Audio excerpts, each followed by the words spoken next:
Bom dia, irmãos. Ih, bom dia, murcho. Tá frio aí ou não? Bom dia. Amém. Que a paz do Senhor esteja com todos.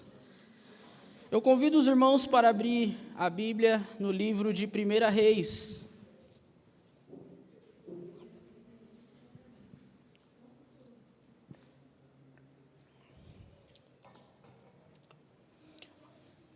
Quando o pastor Rai me mandou mensagem falando que ia tirar uns dias de férias, né? Ele falou, irmão, você vai pregar em um dos domingos. E eu falei, amém. Amém, vamos lá. E Deus já estava falando ao meu coração sobre Elias. Né? Elias, como os irmãos sabem, eu gosto muito do Antigo Testamento, eu estou sempre meditando ali, lendo. E aí, na semana passada, o Riente falou sobre construtor de altar, né? A mensagem dele foi essa. E um dos altares que ele falou, foi o tópico da mensagem, foi o altar da adoração. E meu coração já estava queimando para falar de Elias, em específico dessa parte do livro de Reis, que fala sobre a reconstrução do altar. E o meu coração se alegrou muito. E eu falei, vou falar. E quando a gente olha ali para Elias, ele é um exemplo de servo para nós, que somos cristãos. Porque Elias desafiou corajosamente a idolatria em Israel, em um período onde os profetas de Deus estavam sendo perseguidos e mortos. A idolatria reinava naquele período. E os profetas de Deus, que falavam a palavra do Senhor, que falava sobre o amor de Deus, que falava que o povo tinha que se arrepender, que o povo tinha que se consertar, esses profetas estavam sendo perseguidos e mortos. E Elias viveu nesse tempo. Então, para nós, ele é um exemplo de perseverança. Porque num dado momento da história, o povo de Deus sendo perseguido, profetas sendo mortos, uma pessoa de pouca fé, de pouca índole cristã, o que ela faria? Temeria, fugiria de início. Não que Elias não fugiu, depois lá na frente mostra que ele é humano, que ele temeu, que ele teve medo, mas que Deus estava com ele e Deus fala com ele. Elias era um homem que orava de modo simples, sem firulas ele falava com o pai e o pai falava com ele. Esse era Elias. Ele não ficava, era prático. Ele falava com Deus e ele tinha tanta convicção que o Deus celestial era com ele, que as coisas iam acontecer da maneira como ele estava falando, que Deus respondia de modo imediato. E eu convido os irmãos para abrir em 1 Reis 18, verso 30 eu vou começar. Só que para que nós possamos chegar nesse verso 30, eu vou ter que passar um pouquinho antes aí, 16 e 17 também.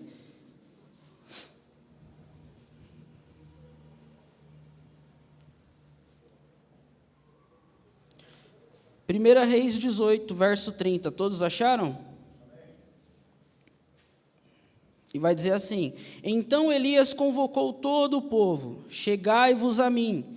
E todo o povo se aproximou dele, e Elias reconstruiu o altar do Senhor que havia sido destruído. Estamos falando de um homem zeloso com as coisas de Deus. Seu zelo era tão grande que o fato de o povo estar dividido em escolher entre o Deus Todo-Poderoso e os falsos deuses, o fez lançar um desafio ao povo. E que desafio foi esse? Dá uma olhadinha no verso 24. Vai dizer assim. 1 Reis 18, 24 vai dizer assim. Então invocai o nome do vosso Deus, e eu invocarei o nome do Senhor. E há de ser que o Deus que responder por fogo, esse será Deus.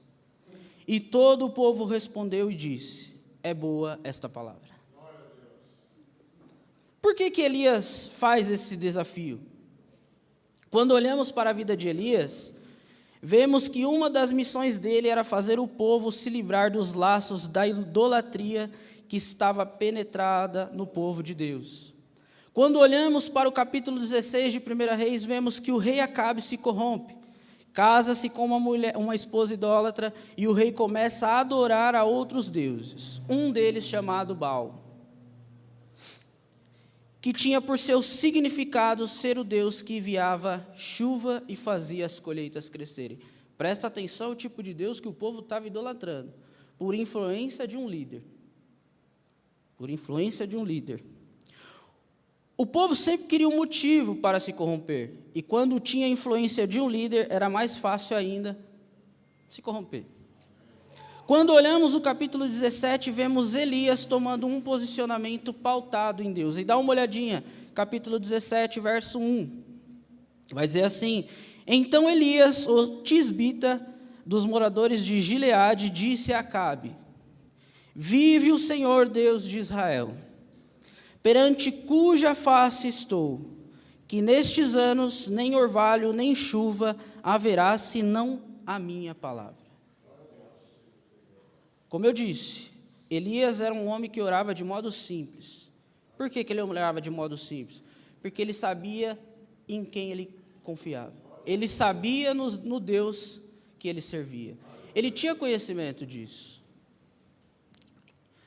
E Acabe, vai se bandeando para a idolatria, vai se dividindo,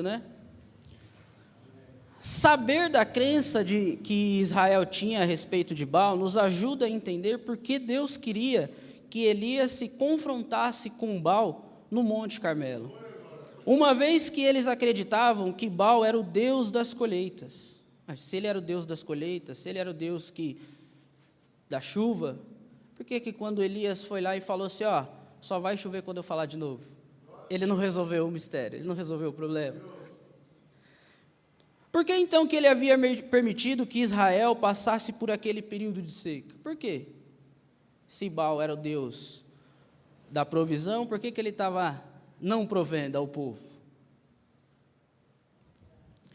Aquela divindade também era identificada pelo nome de Haddad, o Deus da tempestade.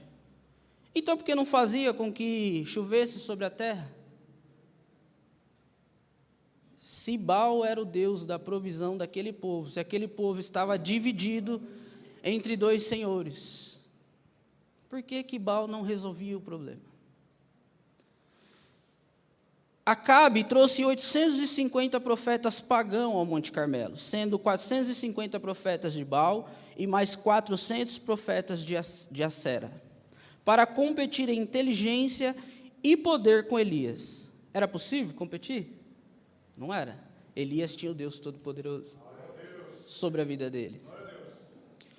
Os reis perversos odiavam os profetas de Deus, porque estes se pronunciavam contra pecado e a idolatria e minavam o seu controle sobre o povo. Acabe estava sendo um rei perverso, estava sendo influenciado. Ele queria ter o povo sob domínio, sob controle total. E um profeta de Deus que ia contra tudo isso, não era bem visto. É por isso que os profetas estavam sendo perseguidos naquela época.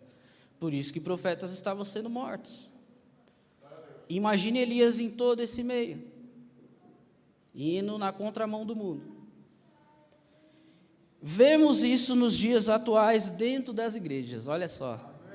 Crentões que não gostam de crentes fervorosos, que não gostam de crentes genuínos, que falam a verdade, que pregam o amor, que pregam a cruz.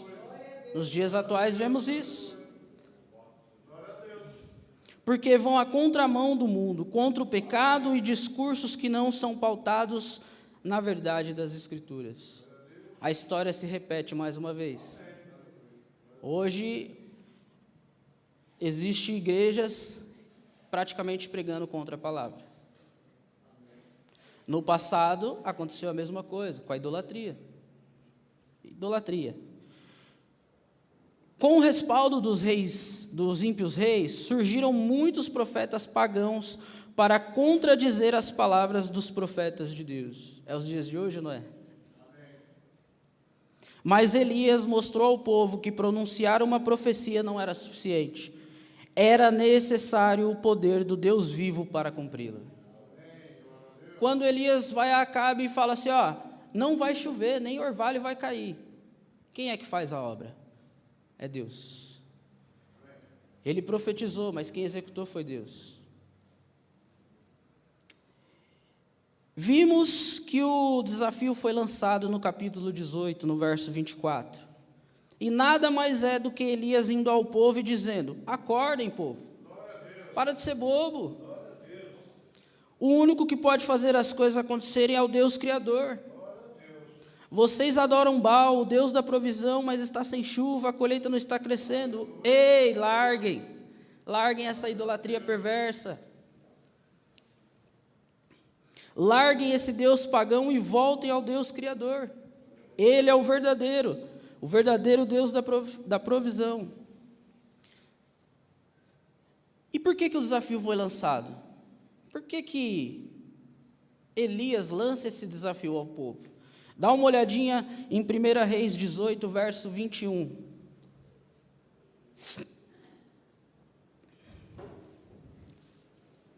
Verso 21 vai dizer assim: Então Elias chegou a todo o povo e disse, até quando coachoareis entre dois pensamentos? Até quando ficará dividido em dois pensamentos? Se o Senhor é Deus, segue-o. E se Baal, segue-o. Porém, o povo ficou em silêncio. E é aquela coisa, quem cala consente, né? O povo ficou calado porque o povo estava dividido. O povo sabia quem era o Deus Criador, o Deus que mandava provisão, o Deus que esteve com o povo todo o período da criação, até os dias aqui da época. O povo sabia quem era esse Deus. Mas o povo também queria a facilidade da idolatria. O povo queria essa facilidade, então o povo queria balancear. Quando for conveniente, eu sirvo o Deus verdadeiro. Mas quando for conveniente, eu sirvo o Deus da idolatria. E o povo ficou nisso. E quando Elias fala para eles, olha, para de ficar dividido aí, para de ficar em cima do muro, escolhe um lado. Ou é Baal ou é Deus. O povo pensa e fala, o que eu vou falar? Qual é bom agora nesse momento? Qual será bom daqui a pouco? O que será bom para mim, para minha família? O povo fica quieto. E aí tem uma pergunta, será que o silêncio do povo da época não tem sido o nosso silêncio nos dias atuais também? Amém. Será que não estamos dentro da igreja dividido em dois senhores? Talvez você fale assim, Felipe, mas eu não adoro outro Deus. Será? Mas na frente a gente vai ver que existem deuses ocultos. Elias colocou uma escolha nítida diante do povo. Seu intuito era criar um forte contraste entre a adoração ao Senhor e o culto a Baal, a fim de eliminar a ideia de que as duas deidades, de que as duas senhorias ali que eles estavam falando, pudessem ser cultuadas de modo sincretista, que pudesse conciliar as duas doutrinas. O que Elias estava falando era simples, gente, para de ser bobo. Não escolha isso, gente. Vocês estão perdidos. Era isso que ele estava dizendo, acorda, vocês estão perdidos. Vemos que o povo, sendo mal liderado, acaba esfriando a pouca fé que tinha em Deus, no Deus Supremo. O povo não respondeu nada porque vivia um período de confusão entre saber de fato qual era o verdadeiro Deus. Por isso, Elias faz essa pergunta e dá uma direção ao povo com a pergunta dada. Qual que é a direção? Descubra o verdadeiro Deus. Descubra quem você quer seguir. Se tem dois deuses, se os dois é bom, escolhe um e segue. Não fique em cima do muro. O que Elias estava falando era isso, nesse verso 21. Se Deus é bom, segue Deus. Se Baal é bom, segue Baal, mas não fique em cima do muro, escolha um só. E quando a gente lê, o certo era que viesse uma resposta unânime. Logicamente, teria que vir uma resposta unânime dizendo: serviremos ao Deus Criador. Porém, o silêncio reinou. E com isso, o povo estava dividido entre dois senhores e não estava fazendo o que diz lá em Deuteronômio 6:5, que vai dizer assim: amará, pois, o Senhor teu Deus de todo o teu coração, de toda a tua alma e de todas as tuas forças. É amar a Deus com tudo. O povo não estava fazendo isso. Com todo o seu ser, com todo o seu corpo, mente, corpo, físico, com tudo. Amar a Deus e adorar somente a Deus. O povo tinha esquecido.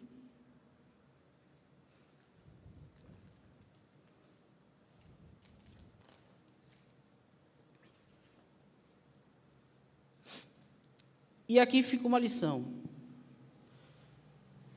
Muitos podem olhar para mim e dizer: mas Felipe, eu não cultuo a outros deuses, não reverencio deuses de madeira ou de prata, o único que reverencio é o Deus Todo-Poderoso. E aí eu faço aquela pergunta: será? Talvez você não está se curvando a um Deus de madeira, a um Deus de prata, a um santinho, a um quadro, talvez você não esteja mesmo, creio que não esteja, né?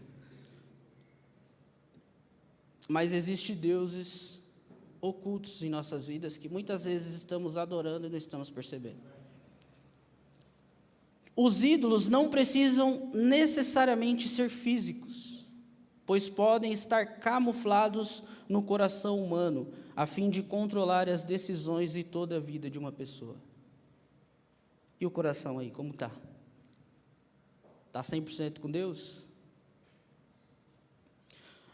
Os profetas de Baal, passado o meio-dia, profetizaram, e mesmo assim ninguém lhes respondeu. Seu Deus estava em silêncio, porque não era verdadeiro. Quando a gente lê o texto, a gente vê isso. E Elias até fica falando: ora mais alto, talvez ele esteja dormindo. Não é assim? Quem leu sabe. Os deuses que podemos ser tentados a seguir não são ídolos de madeira ou pedra, mas são igualmente falsos e perigosos, porque fazem com que confiemos em outras coisas ou pessoas que não Deus. E eu coloquei alguns exemplos. Poder. Tem pessoas que é consumida pelo poder. Se der um cargo na empresa, esquece Deus, larga tudo. Posição social, status. Tem pessoa que se tiver uma notoriedade na cidade, acabou, se corrompeu. É um Deus oculto. Aparência, pessoas que acham que por ser um Brad Pitt da vida, e tem pessoas assim. Posses materiais podem se tornar nossos deuses se dedicarmos nossa vida a eles. Amor ao dinheiro. Tem pessoas que começam a ganhar muito dinheiro e esquecem de Deus.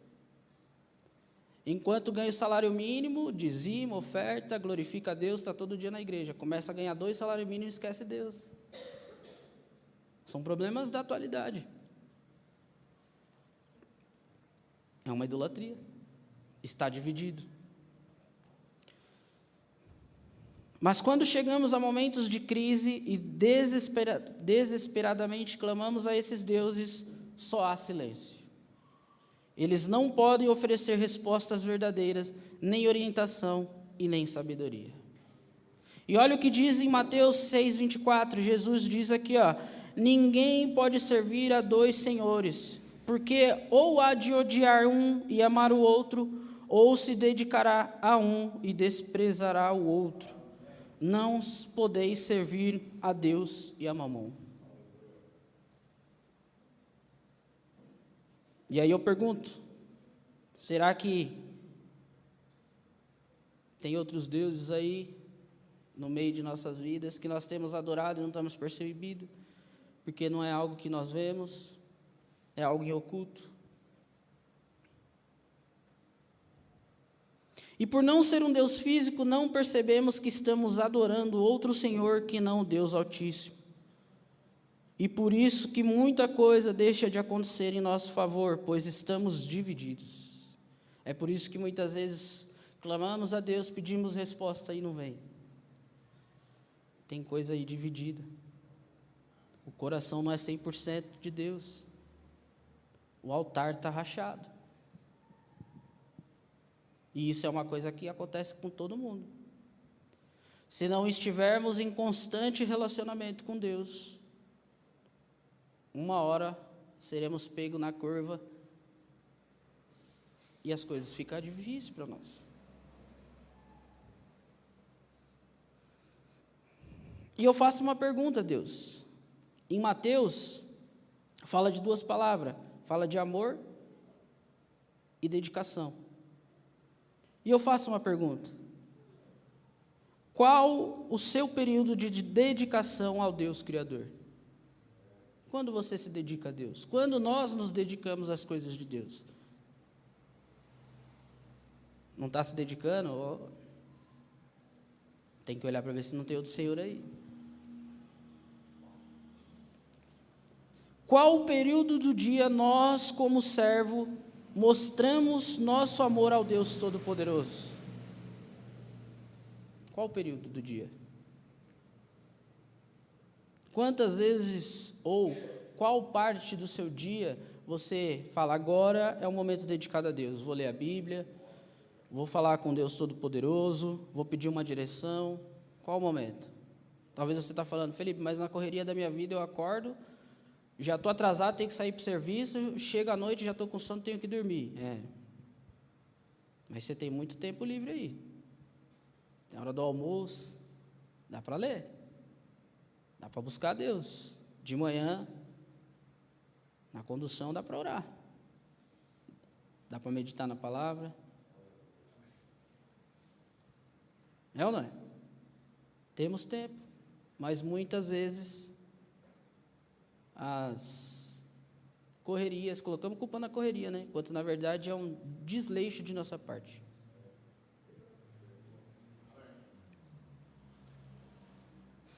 E aí eu coloquei aqui, né? Na semana passada o Felipe Rente trouxe uma mensagem fantástica falando sobre o altar.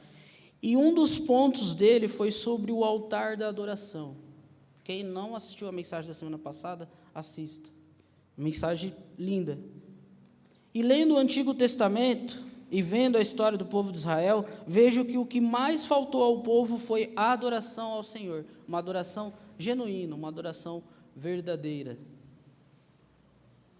Vemos que o povo vivia de empurrões. A história do Antigo Testamento e do Novo Testamento basicamente é isso. O povo de tempos em tempos, aos trancos e barrancos, se lembrava quem era o Deus Criador e voltava a adorar.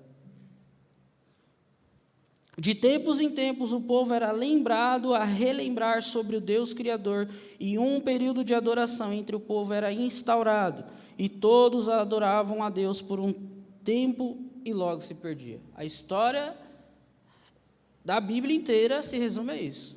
O povo começa a adorar a Deus, vem um, corrompe aquele povo, o povo se perde, vem outro, restaura aquele povo, e assim vai.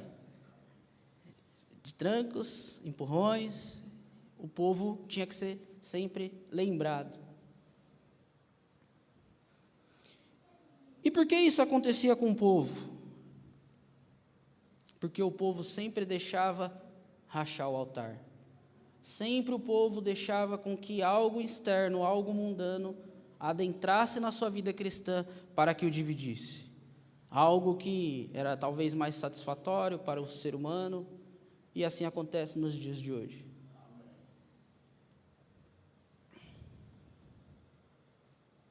E como nós, nos dias atuais, deixamos o altar da adoração rachar ou se quebrar? Da mesma maneira que o povo israelense nos tempos bíblicos, nos afastando das coisas de Deus, nos ocupando com coisas que nos fazem bem, que causam satisfação, ao invés de nos causar fortalecimento espiritual. A história se repete, irmãos.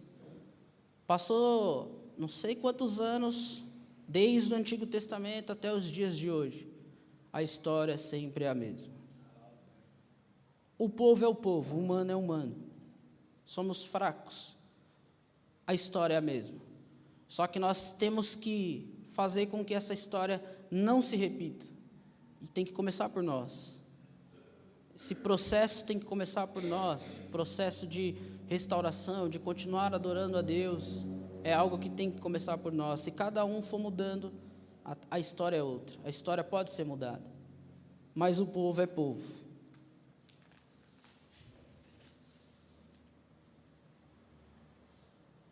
Ao vermos todo esse episódio onde Elias chama a atenção do povo para o abismo que estavam caminhando, temos um direcionamento da parte de Deus para o povo. E aí está lá, em 1 Reis 18, vai ser do verso 30 ao 39. Os irmãos que puderem abrir para a gente ler. E aí depois eu volto, que tem cinco passos aqui. E vai dizer assim, 1 Reis 18, 30 até o 39. Então Elias convocou todo o povo, chegai-vos a mim, e todo o povo se aproximou dele. E Elias recompôs o altar do Senhor que havia sido destruído. Elias escolheu 12 pedras, conforme o número das tribos dos filhos de Jacó, sobre os quais havia chegado a palavra de Yahvé, afirmando: Israel será o teu nome. E tomando as pedras, reedificou o altar, e em o nome de Yahvé, o Senhor, em seguida fez em volta do altar uma valeta com dois cés, capacidade para conter mais de 12 litros de sementes plantadas. Então arrumou toda a lenha, cortou o novilho em pedaços, colocou sobre a lenha e ordenou: enchei de água 4 grandes cântaros e derramai sobre todo o holocausto e a lenha armada. E acrescentou: repeti esse procedimento uma segunda vez. E eles o fizeram segunda vez. De novo ordenou: fazei terceira vez. E eles assim o fizeram pela terceira vez. De modo que toda aquela água corria ao redor do altar, chegando a encher completamente toda a valeta que fora cavada. Com a chegada do pôr do sol, quando se apresenta a oferenda, Elias, o profeta, aproximou-se e exclamou: ó Yahvé, Deus de Abraão, de Isaque e de Israel, saiba-se hoje que tu és Deus em Israel, que sou teu servo, e que foi por ordem expressa da tua parte que realizei todos estes atos de fé, mediante a tua palavra. Agora, pois, responde-me, ó Yahvé, atende-me para que este povo reconheça que só tu, ó Senhor, és Deus, e fazes o coração do povo retornar para ti. Então, no mesmo instante, caiu o fogo de Yahvé sobre o sacrifício, e o queimou completamente, bem como toda a lenha armada, as pedras e todo o chão em volta, e ainda secou toda a água que enchia a valeta. Assim que o povo testemunhou todo esse acontecimento diante de seus olhos, imediatamente todos se prostraram com o rosto em terra e exclamaram uma voz: só Yahvé, o Eterno, é Deus, só o Senhor é Deus. Amém? E me levou ao primeiro ponto, que está no verso 30, e o primeiro ponto é: restaure o altar da adoração. E vai estar assim: então Elias disse a todo o povo: chegai-vos a mim. E todo o povo se achegou a ele e restaurou o altar do Senhor que estava quebrado. Restaure o altar do Senhor. O que significa restaurar o altar da adoração? Significa conserto, renovo, instaurar novamente, voltar ao estado original. Qual o estado original? O estado de adorador. E aí eu coloquei uma frase aqui: e não há restauração se não houver limpeza. Você quer restaurar o altar da adoração? Tem que se limpar. Com impureza não restaura. O texto é claro. Para que o fogo dos céus pudesse descer e consumir o holocausto, precisou ter restauração. A Bíblia vai dizer: se você está sujo, suje-se mais, mas se está limpo, limpe-se mais. Você quer restaurar a adoração a Deus em sua vida? Então precisa se limpar. Precisa pedir a Deus que te limpe das sujeiras mundanas que estamos infiltrados. Precisamos pedir a Deus que Ele sonde nossos corações, e a fim de achar aquele pecado, aquele rancor, aquele ódio, aquele mal que está no lugar mais escondido em nossas vidas, para que haja limpeza. Só após sermos limpos, haverá restauração por completo. Veja que não é fácil, né? Se fosse fácil, o povo não tinha se dividido, não estava indeciso, porque para caminhar com Deus tem que estar certo, ou o mais próximo do certo. Tem que ser assim, pedir para Deus todo dia: Senhor, eu quero estar sempre acertado com as coisas de Deus, eu quero sempre estar anelado. E me levou a um segundo ponto. No processo de restauração do altar, terá direção de Deus para as nossas vidas. Enquanto você estiver restaurando o altar, Deus irá direcionar coisas para nós. E Ele direciona ao povo. No verso 31. E Elias tomou 12 pedras, conforme o número das tribos dos filhos de Jacó, o qual veio a palavra do Senhor. Elias pegou as pedras e veio a palavra do Senhor: Israel será o teu nome. Ali foi uma direção de Deus. Esse povo se chamará Israel, meu povo escolhido. No verso, vemos que Deus direciona a Elias algo voltado para o povo, e assim será para conosco. No processo de restauração, direções serão passadas a nós diretamente vinda de Deus, através de suas escrituras, Ele se revelará a nós. Se você hoje sente que Deus não tem se revelado a você, dê uma olhadinha. Senhor, meu altar está rachado. Senhor, está tendo idolatria no meu coração. Senhor, eu estou dividido. Peça para Deus sondar, peça para Deus mostrar. Deus vai se revelar. Deus vai falar: ó, Felipe, você está errando aqui. Deus vai te incomodar, pode ter certeza. O Espírito Santo, Ele sonda o nosso coração e Ele nos incomoda. Quando nós fazemos algo ou estamos num caminho que não é a direção de Deus para nós. É aquela famosa pulga atrás da orelha. Você fica com aquele desconforto, fica incomodado. Deus vai falar com você.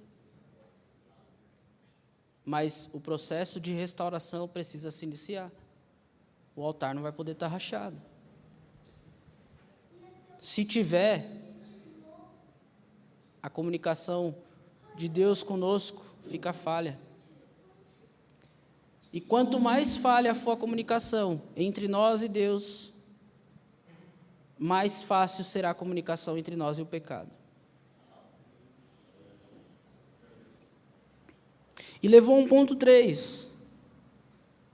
No processo de restauração do altar, precisaremos de ajuda.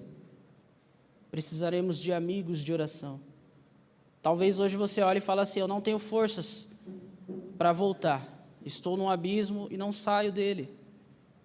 Busque ajuda. O texto vai dizer que Elias convoca todo o povo. Elias não reconstruiu sozinho.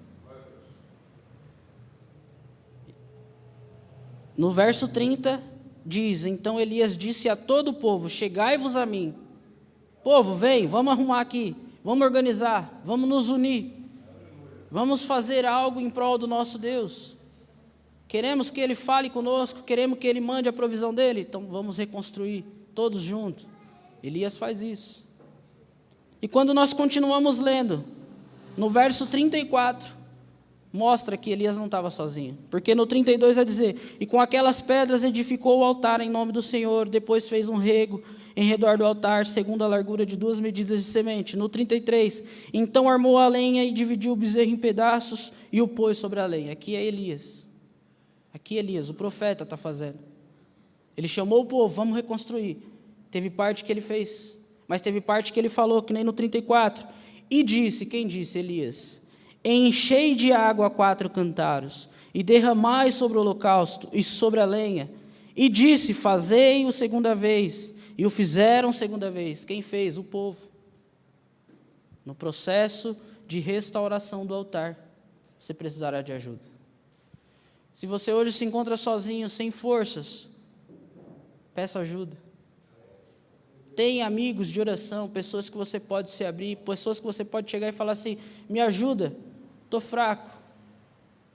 E pode ter certeza, se a pessoa que você estiver pedindo ajuda for uma pessoa direcionada por Deus, for uma pessoa de Deus, essa pessoa será um grande amigo de oração, será um fortalecedor sobre a sua vida. Mas não deixe de buscar a restauração. Não deixe de buscar a adoração a Deus.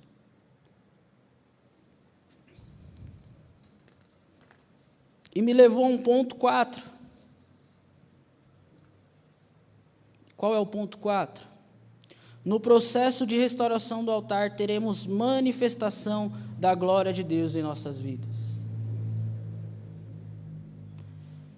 E eu vou ler do 36 até o 38, e vai dizer assim: 36, sucedeu que no momento de ser oferecido o sacrifício da tarde, o profeta Elias se aproximou e disse: ó Senhor Deus de Abraão, de Isaque e de Israel, manifeste-se hoje que tu és Deus em Israel, e que eu sou teu servo, e que conforme a tua palavra fiz todas estas coisas. Responde-me, Senhor, responde-me, para que este povo conheça que tu és o Senhor Deus, e que tu fizeste voltar o seu coração. E agora o 38. Então caiu fogo do céu e consumiu o holocausto, e a lenha, e as pedras, e o pó, e ainda lambeu a água que estava no rego. No processo de restauração, haverá manifestação da glória de Deus. Sobre a sua vida, sobre a sua casa, sobre o seu lar, sobre aonde você estiver, a manifestação do poder de Deus será grande. O que é exatamente a glória de Deus? Em termos simples, a glória de Deus é uma revelação da sua natureza e atributos. Quando o Senhor escolhe nos mostrar a sua glória, isso é revelação de o quanto Ele quer ser conhecido por nós. E dá uma olhadinha.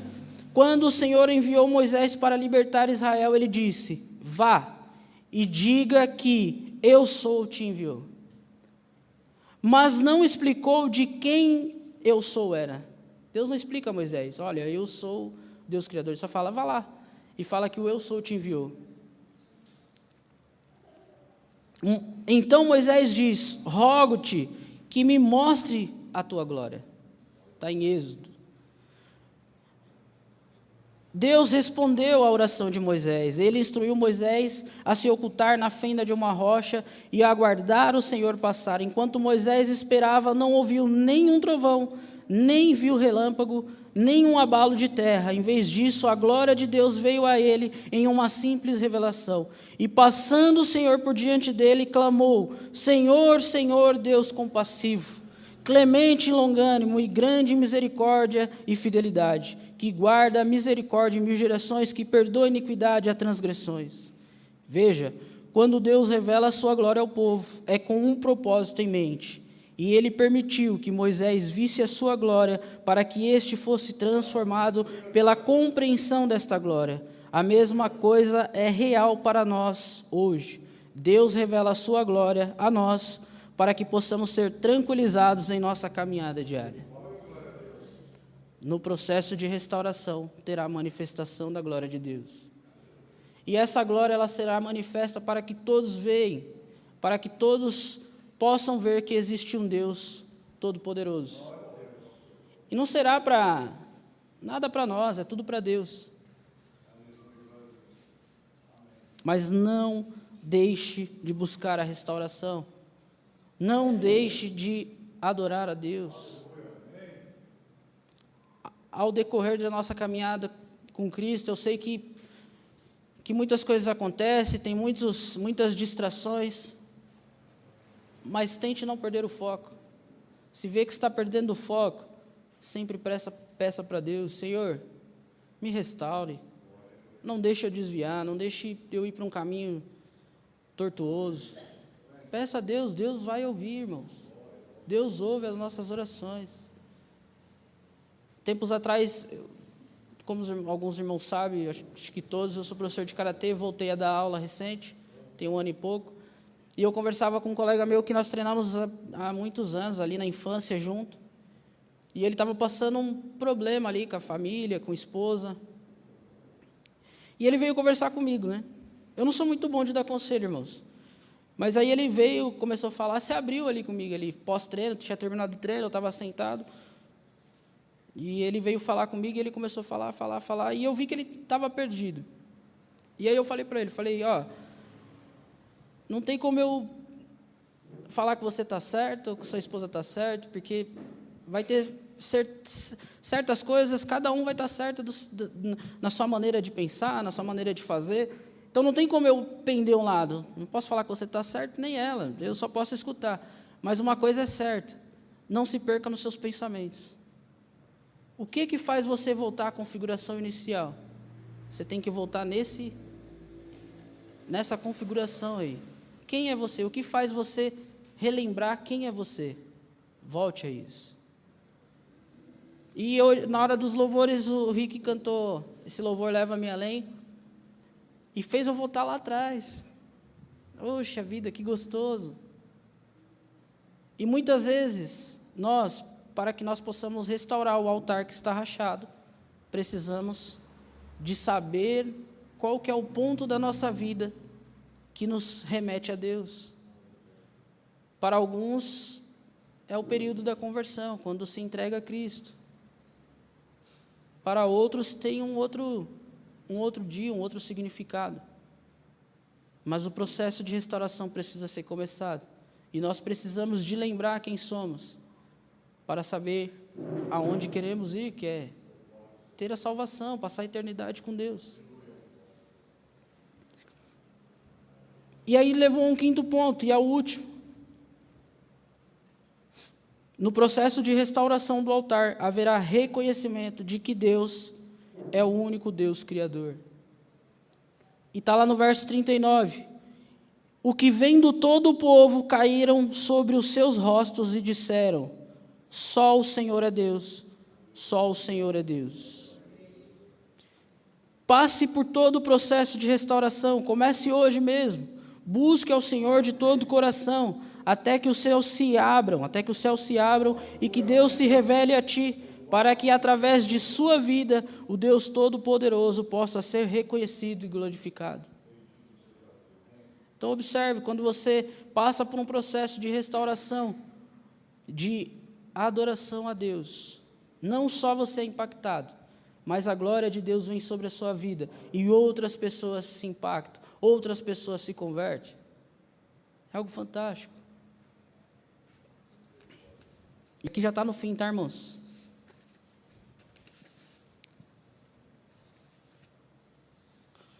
Parte da conclusão da mensagem.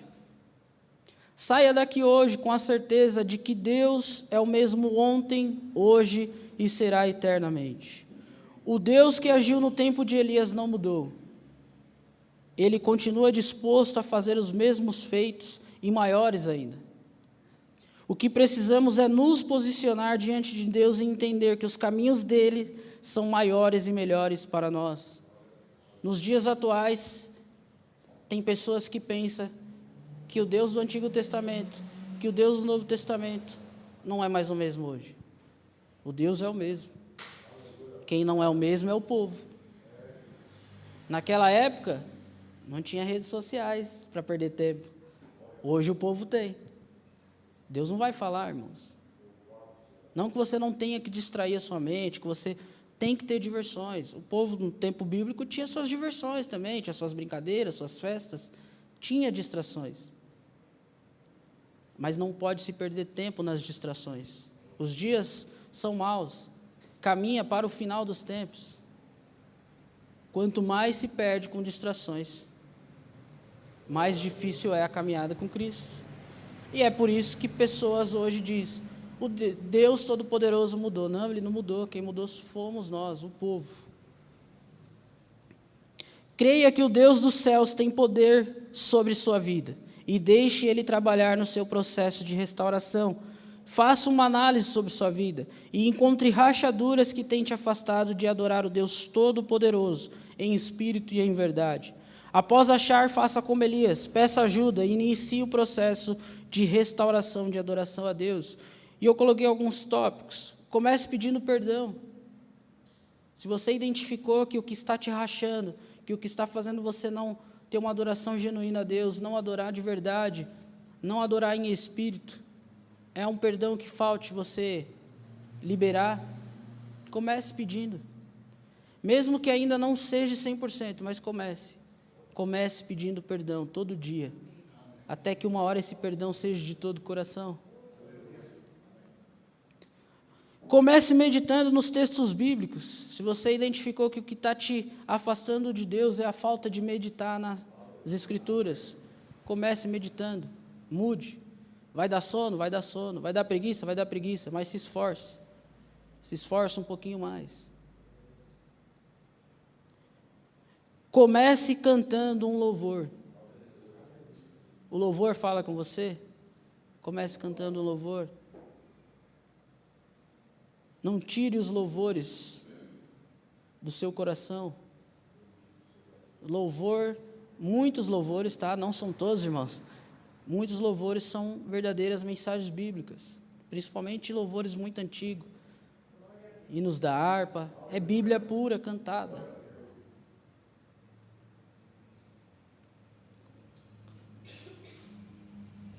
Se você não sabe como começar com esses, comece pedindo uma orientação pastoral. Se você não sabe como começar, se você não sabe o que fazer, se você está perdido, peça uma orientação pastoral, chame o seu pastor para conversar. Pastor, estou fraco, preciso de ajuda, não sei sair disso. E Deus vai usar o pastor e vai te abençoar.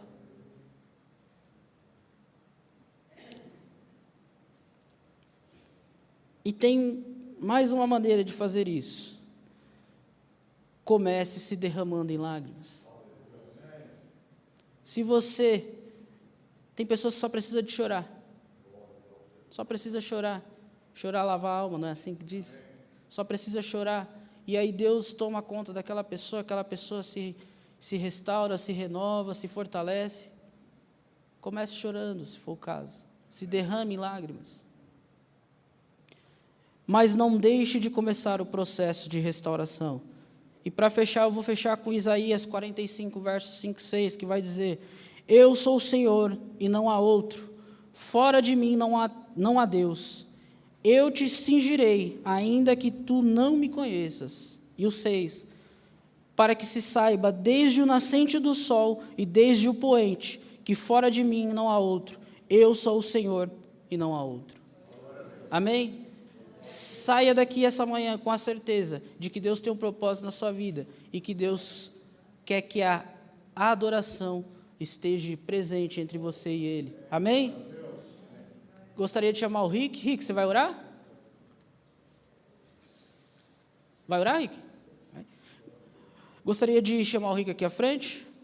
Gostaria de pedir para os irmãos curvar a cabeça e fechar os olhos. Senhor Deus e Pai, Pai amado, Pai querido, obrigado, Senhor, por essa mensagem que veio dos céus e falou aos nossos corações. Pai, se em nós há algo que tem rachado o nosso processo de adoração ao Senhor, que o Senhor nos mostre, que nós nos consertamos, para que a adoração verdadeira seja sempre feita a Ti, Pai. É isso que eu peço a Ti nesta manhã de domingo, em nome do Pai, do Filho e do Espírito Santo de Deus. Assim seja e amém. Glória a Deus. Você pode aplaudir bem forte o nome do Senhor? Amém. Parabéns, Fê. Glória a Deus. Glória a Deus. Ótima essa palavra. Que a gente possa absorver e que Deus tenha falado bastante em nossos corações. Tem um recadinho para os jovens e adolescentes. Sábado, às 18 horas, nós temos Consagra Jovem. Então, você também que se sente jovem aí, bem adolescente, espírito jovem, pode estar aqui conosco. Às 18 horas estaremos aqui, cantando alguns louvores, dividindo uma palavra. A gente está lendo um livro, mas se quiser participar junto com a gente, está mais que convidado, amém? Então você que se sente jovem aí, quer se envolver, só aparecer, sabadão. Amém? Fica de pé para a gente orar para encerrar.